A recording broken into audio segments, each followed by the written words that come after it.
지난 시간에 예수님께서 처음으로 네 제자를 부르셨습니다. 베드로, 안드레 형제와 야고보, 요한 형제를 부르셨죠. 아직은 12제자가 아니었습니다. 첫 제자인 네 제자를 데리고 가버나움으로 가셨습니다. 복음서를 보면 예수님의 사역에서 가버나움은 갈릴리 선교의 중심지로서 매우 중요한 거점이었습니다. 예수님께서 공생애를 시작하시기 전에 30년 정도 사셨던 고향 나사렛을 떠나 선교의 거점으로 삼으신 곳이 바로 가버나움인 것이죠. 예수님의 고향인 나사렛은 갈릴리 호숫가에서 서쪽으로 33km 정도 됩니다. 반면 가버나움은 갈릴리 호숫가 북쪽 어촌 마을입니다. 나사렛에서 가버나움은 48km 정도 됩니다. 고고학적 발굴로 인해 2000년의 시 공간을 넘어 우리는 그곳에서 주님의 숨결을 느낄 수 있습니다. 1894년 프란체스코 수도회가 가버나움 지역의 땅을 매입했는데요. 수도회가 매입하기 전까지는 그대로 방치되어 폐허였습니다. 오래된 건물의 잔해인 돌들을 마구 채취해 가기도 했습니다.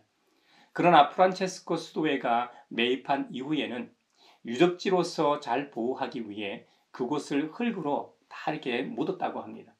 이후 고고학자들의 발굴 작업을 통해 거주지와 회당, 심지어 베드로의 집터로 알려진 곳까지 발굴되기도 했습니다. 가버나움의 회당 바닥에서는 많은 동전들이 발견되었는데 주후 3, 4세기의 로마 시대의 동전들이 다량 발견되었다고 합니다. 출토물 중에는 낚시 바늘들이 있어 그곳이 어촌이었음을 증명합니다. 이곳 폐허의 발굴을 통하여 원래의 마을에는 약 1000여 명 정도의 사람들이 살았을 것으로 추정하고 있습니다. 지금도 가보면 볼 수 있는 흰색의 석회암으로 건축된 회당이 서 있습니다. 이 회당은 이스라엘 전 국토에서 가장 잘 보존된 회당 중에 하나라고 합니다. 연대 측정 결과 주 4세기 후반이나 5세기 초에 건축되었다고 합니다. 주 1세기에 자갈로 포장된 공공 건물 위에 세워진 것으로 나타났고 회당 건물의 길이는 20m이고 2층으로 지어진 건물이라고 합니다.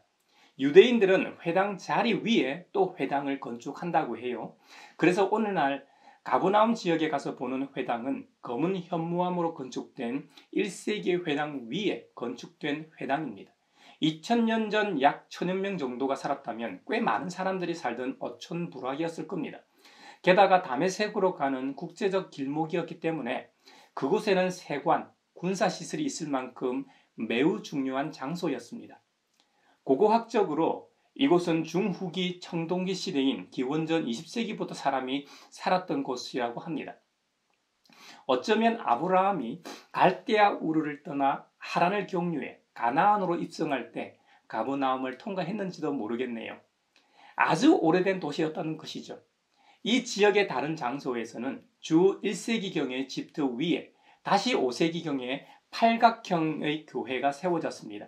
1990년에 다시 이 유적 위에 이탈리아 건축가가 설계한 현대식 팔복교회가 서 있죠.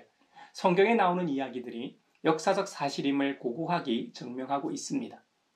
가버나움이 예수님 공생의 선교 사역의 중심지임을 우리는 복음서를 통해 확인할 수 있습니다. 그 어느 곳보다 많은 가르침과 이적이 일어났던 곳입니다. 마태복음에 나오는 백부장의 종을 치유하셨고 마가복음에서는 중풍병자를 고치시고 심지어 죽었던 회당장 야이로의 딸을 살리신 곳도 바로 가버나움입니다. 요한복음에 나오는 왕의 신하의 아들을 치유하신 곳도 이곳 가버나움입니다. 공간복음 세 군데에 다 나오는 손 마른 사람을 치유하신 곳도 가버나움입니다. 그런데 참으로 아이러니하게도 이렇게나 많은 축복을 받았던 곳이었음에도 불구하고 가버나움은 도무지 회개하지 않았습니다. 그래서 심판날에는 소돔보다 견디기 힘들 것이라는 책망의 말씀을 들었던 곳이 바로 이곳 가버나움입니다. 오늘날 가보면 2000년 전에 약 1000여 명이 살았다고 믿기 어려울 정도로 휑합니다. 마태복음 11장 24절에서 경고하셨던 말씀이 그대로 성취되었음을 봅니다.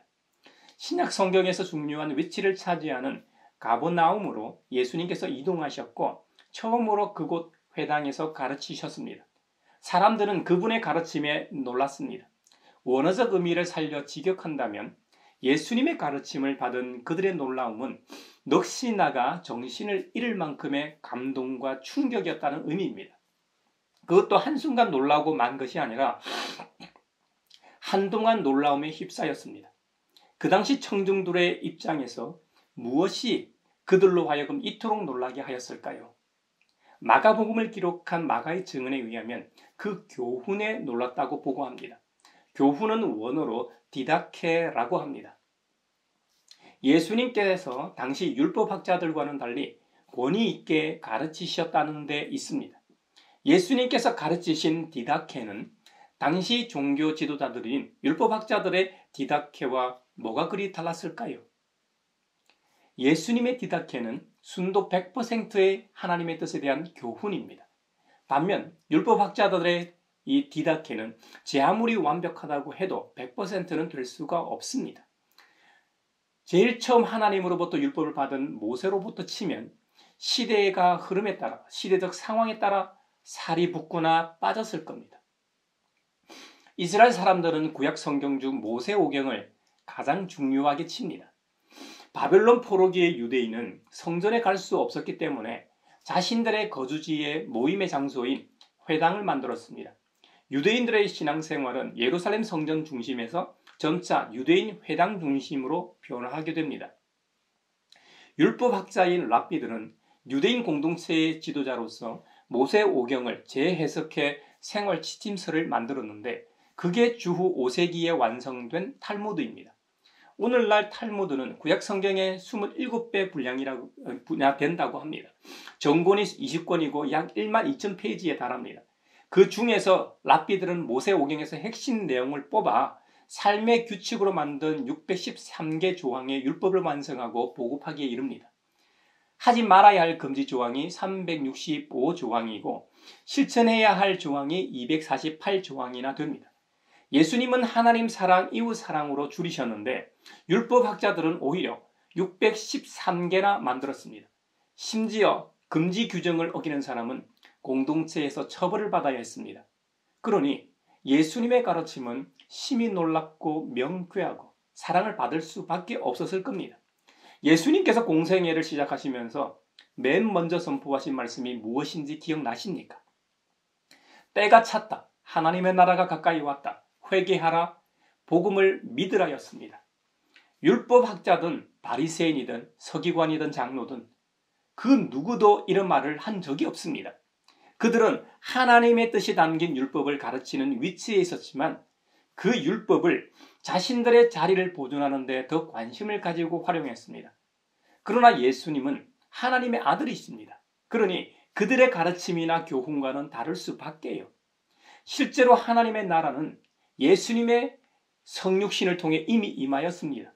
마가복음 11장 18절에서 마가는 권위에 대해서 또 다른 증언을 합니다.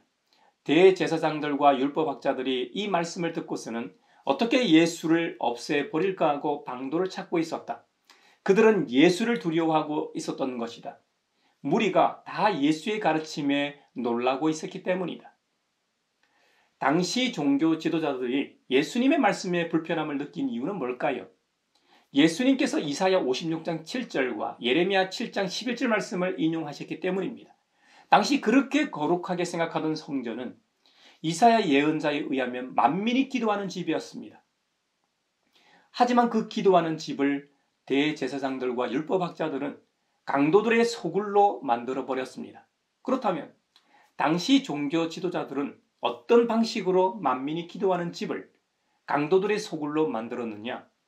예수님과 관련된 영화에서 빠지지 않고 반드시 등장하는 장면이 있습니다. 바로 성전을 깨끗하게 하시는 장면입니다. 성전 바깥들에서 물건을 팔고 사는 장면입니다. 심지어 돈을 바꾸어주는 사람들도 있었고 비둘기를 파는 사람들도 있었습니다. 그들의 상을 둘러 엎으시는 장면이죠. 구약 시대로부터 예수님 당시에도 예루살렘 성전에서 하나님께 제사를 드릴 때는 반드시 제물이 있어야 했습니다. 예를 들어보죠. 서울이 예루살렘 성전이 있는 거룩한 도성이고 부산이나 한반도 전역에서 각자 제사에 쓸 제물을 가지고 온다고 상상해 보십시오. 어떤 사람은 힘이 들지만 들고 올 수도 있겠죠. 대부분의 사람은 어려웠을 겁니다. 지금이야 도로가 잘 정비되어 있지만 2000년 전에는 교통수단도 제대로 없고 도로도 잘 정비되어 있지 않았고 게다가 오는 길에 도둑대나 강도를 만날 확률이 높았습니다. 당시에 그런 불편함을 해소하기 위해 예루살렘에서 제사에 사용할 제물을 살 수 있도록 시스템을 갖춰 놓았던 것이죠. 그런데 이런 제물을 구입할 돈은 일반적으로 통용되는 화폐가 아니라 성전에서만 사용하는 화폐로 환전을 해야만 제물을 구입할 수가 있었습니다. 그래서 성전들 안에 돈을 바꾸는 사람들이 있었던 것이죠. 서울 명동이나 부산 남포동 서면에 가면 달러상이나 외환을 환전하는 분들이 있습니다. 그것처럼 성전들에서 그런 일이 벌어지고 있었던 것이죠. 제사에 사용할 동물이나 새와 같은 제물을 파는 사람들과 환전상들은 어떻게 보장된 자리에 들어가서 장사를 할 수 있었을까요? 그들은 당시 종교 지도자들에게 막대한 뒷돈을 바치고 그 자리를 보장받았습니다. 만민이 기도하는 집을 강도들의 소굴로 만든 장본인은 다름 아닌 당시 종교 지도자들, 대제사장을 비롯하여 율법학자들과 바리새인들이었던 셈이죠. 그러니 예수님의 이 말에 불같이 화를 내고 심지어 저 예수라는 자를 죽여야만 그들의 이익이 유지될 수 있었던 것이죠. 마가는 예수님의 교훈인 디다케의 놀라움을 전하여 줍니다. 마가는 예수님의 가르침의 권세가 그분의 이적과 밀접하게 관련이 있다고 말합니다. 미라클, 기적, 예수님께서 행하신 수많은 기적들로 인해 그분 스스로 신적인 권위를 입증하신 데서 그 권위와 권세가 나온다는 것이죠. 오늘 본문인 마가복음 1장 21절 이하에 보면 악한 귀신이 들린 사람을 고치시는 장면이 나옵니다. 예수님께서는 1,004 제자들을 데리고 가버나움 회당으로 들어가서 새로운 교훈을 가르치셨습니다. 그때 때마침 회당에 악한 귀신 들린 사람 하나가 참석하고 있었습니다. 그가 큰 소리로 말합니다. 나사렛 사람 예수님, 왜 우리를 간섭하려 하십니까? 우리를 없애려고 오셨습니까? 나는 당신이 누구인지 압니다. 하나님께서 보내신 거룩한 분입니다. 이 사람의 말을 들은 예수님께서 말씀하십니다. 입을 다물고 이 사람에게서 나가라. 그러자 악한 귀신은 그에게 경련을 일으키고 놓고서 큰 소리를 지르며 떠나갔습니다. 그 광경을 지켜보고 있던 사람들이 모두 놀라서 이게 어찌된 일이냐? 권위 있는 새로운 가르침이다. 그가 악한 귀신들에게 명하시니 그들도 복종하는구나 하면서 서로 물었다는 것이지요. 여러분 같으면 안 그렇겠습니까? 이 소문은 삽시간에 갈릴리 주위의 온 지역에 두루 퍼졌습니다. 예수님은 한순간에 일약서타가 되었습니다. 마가는 예수님의 새로운 가르침은 당시 가장 권위 있던 율법학자들과는 완전히 다른 권위, 그들은 행할 수 없는 기적, 미라클에서 나온다고 증언하고 있습니다. 율법학자들과 달랐던 예수님의 권위는 어디에서 나오느냐? 첫 번째는 그들은 단 한 번도 전한 적 없는 하나님 나라에 대한 메시지였고 그것도 먼 훗날 임할 하나님의 나라가 아니라 이미 임한 하나님 나라에 대한 메시지였습니다. 율법학자들과 달랐던 예수님의 권위의 두 번째 근거는 그분의 신적 능력 때문이었습니다. 귀신도 알아보는 신적 능력 말입니다. 귀신들도 복종하는 능력 말입니다. 아마도 악한 귀신 들린 사람이 가브나움 지역에서는 모두가 아는 그런 사람이었을 겁니다. 어쩌면 그가 나고 자라는 과정을 다 지켜봤을 수도 있습니다. 그런 사람이 예수님의 말 한마디에 낫는 것을 보았습니다.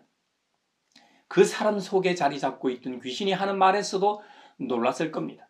어떤 유능한 의사도 주술사도 못 고치는 병을 예수님께서 단숨에 고치셨으니 모두가 놀라고 넋을 잃고 정신이 멍한 상태일 만큼 감동과 감격, 놀람과 경의로 그 회당 안은 휩싸였음에 틀림없습니다. 예수님의 가르침은 단순히 말로만 하는 것이 아니었습니다. 그분은 실제로 말씀하신 대로 직접 사셨고 또 필요에 따라 그 필요를 채워주셨습니다. 앞을 못 보는 시각장애인을 보게 하시고 소리를 못 듣고 말 못하는 언어장애인을 듣고 말하게 하시고 못 걷는 장애인을 걷게 하시고 심지어 죽은 자를 다시 살려주시기도 했죠. 저는 그런 미라클도 예수님의 신적 권위를 잘 보여주는 것이라 생각하지만 더 놀라운 것이 그분의 사랑, 아가페라고 생각합니다. 인간은 절대로 가질 수 없는 사랑, 인간에 대한 하나님의 사랑을 아가페라고 하죠. 오직 신적 존재인 하나님께만 사용하는 사랑의 단어가 바로 아가페입니다. 죽기까지 우리를 사랑하신 그 사랑이 아가페입니다. 혹 인간 중에도 자식을 위해서 죽는 이가 있을 수 있습니다. 아주 드물게 타인을 위해 죽음을 각오하고 구하는 일도 있기도 하고요. 그런 일들도 정말 아름답고 훌륭한 사랑이죠. 하지만 그들의 사랑도 아가페가 아닌 것은 아가페는 단순히 죽음을 동반한 사랑만을 의미하지 않습니다. 그들의 죄를 사하는 능력까지 갖춘 것이 사랑 아가페이기 때문입니다. 그리스도교가 평등한 종교이자 공동체라고 말하는 근거와 이유는 하나님과 그분의 자비하심 앞에서는 모두 똑같은 존재라는 인식 때문입니다. 사실 세상의 기준과 잣대로 볼 때 사람의 높낮이와 부유함의 척도로 인해 높고 낮음, 인종, 피부, 색, 남녀, 종교 등 차별이 있지만 교회 안에서는 모두가 동등한 존재입니다. 우리 모두는 하나님 앞에서 똑같이 가치 없는 존재입니다. 주님의 무한하신 사랑 덕분에 그분 앞에 설 수 있게 된 자들입니다. 이 세상 사람 그 누구도 자신의 노력이나 공로로 하나님 앞에 나아가거나 설 수 있는 자가 없습니다. 그래서 성경에서는 의인은 없나니 하나도 없다고 선언했던 것입니다. 교회와 그리스도인은 이 아가페 사랑의 토대 위에 존재합니다. 그리스도인은 아가페의 정신에 의해 형제자매를 사랑하고 타인에 대한 태도와 은행도 아가페 사랑을 친히 보여주신 주님의 말씀을 따라 행해야 하는 것이죠. 예수님께서 우리에게 무한히 주셨던 것처럼 바라거나 받는 것보다는 주는 교회와 그리스도인이 건강하고 성장합니다.